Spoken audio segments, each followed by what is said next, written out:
Does anyone remember how easy it was to rank high in the search engines? I do. It was a piece of cake. All you had to do was to stuff your content, meta tags and inbound links with your keywords, and you were up in the top 3 in a matter of days.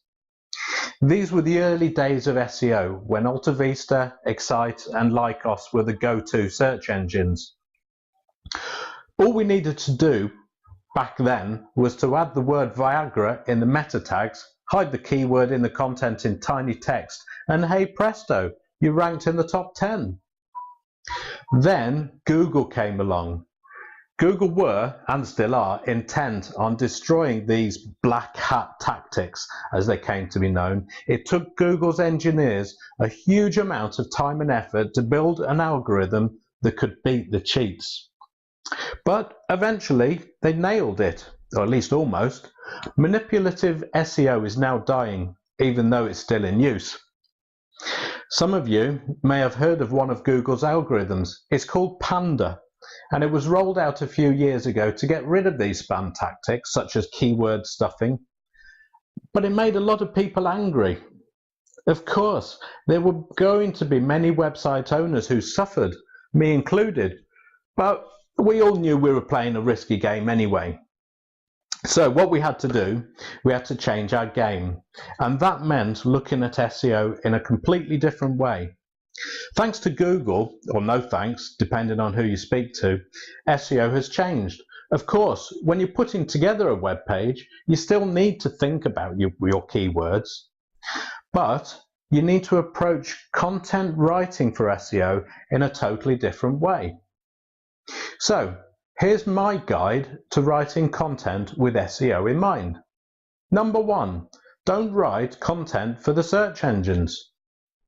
Sounds counterproductive, doesn't it? But you need to write for your audience. Make your writing natural, clear and targeted only for your audience. Google knows when you're trying to manipulate your text. Number 2, write your content in an inverted pyramid style. Basically, this is the opposite to writing for traditional media such as books.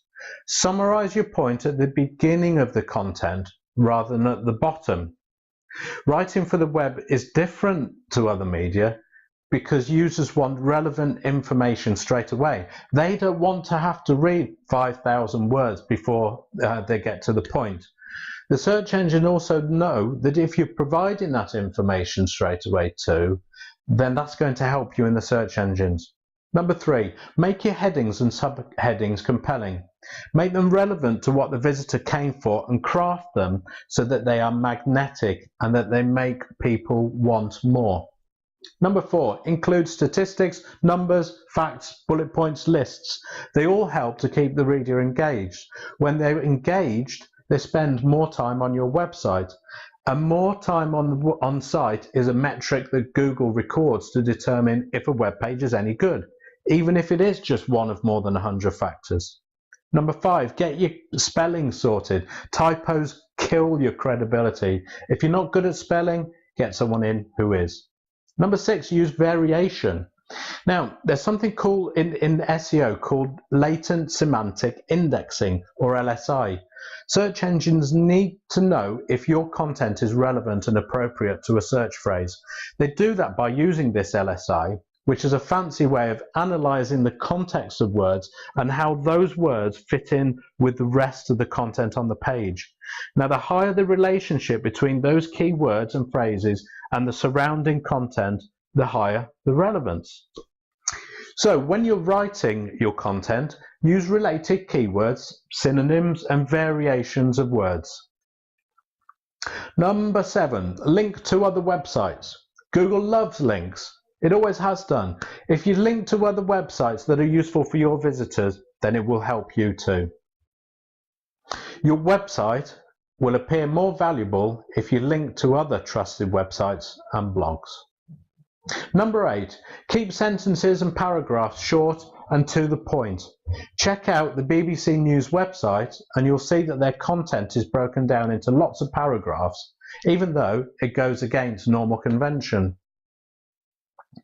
Now they do this for a reason. People like to skim content, and by making content shorter, it becomes easier to read.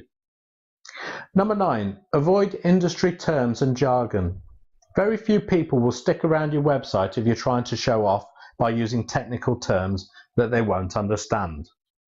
By all means, use jargon, but always remember that if you're going to do so, that your readers may not have the same level of technical understanding as you do. If you're going to use fancy words, then explain what they mean. And number 10, create link-based content. It's no good having a web page if no one's going to read it, so make sure that your content is good enough that it attracts links from other websites. Google started ranking websites all those years ago based on how many inbound links there were from other websites. The ones with the most links were seen as the most important. Things have changed nowadays. Of course, there's now over 100 different factors that can affect the ranking, or at least that we know of. However, links are still very important, so provide your readers with information that they will want to link to from their own websites, social media sites and blogs. Okay, so there's 10 important things to think about when writing your content for SEO. You'll notice that in the top 10, I didn't mention keyword stuffing or keyword density at all. These factors no longer affect a website's ranking position, so don't bother with it. It's no longer relevant. Lastly, I'm going to repeat the first tip. Don't write for the search engines. Write for your users. Be thorough, be an authority, and cover all the angles in your web copy. And that's it. Until next time, bye.